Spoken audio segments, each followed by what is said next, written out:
ఏపీలో మరోసారి రాజకీయం వేడెక్కనుంది. ఎన్నికల హడావిడి కనిపించుతుంది. త్వరలో రాష్ట్రంలో ఎన్నికలు రాబోతున్నాయి. స్థానిక సంస్థల ఎన్నికలపై మంత్రులతో ముఖ్యమంత్రి చంద్రబాబు కీలక వ్యాఖ్యలు చేశారు.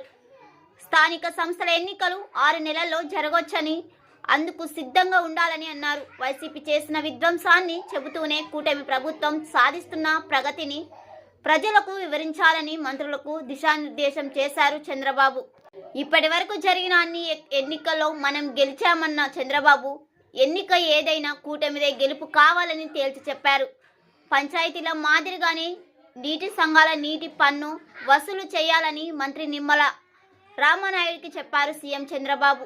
చేసిన పనిని మీరు మీడియాకు చెప్పుకోవడంలో విఫలం అవుతున్నారని మంత్రులపై సీరియస్ అయ్యారు ముఖ్యమంత్రి చంద్రబాబు.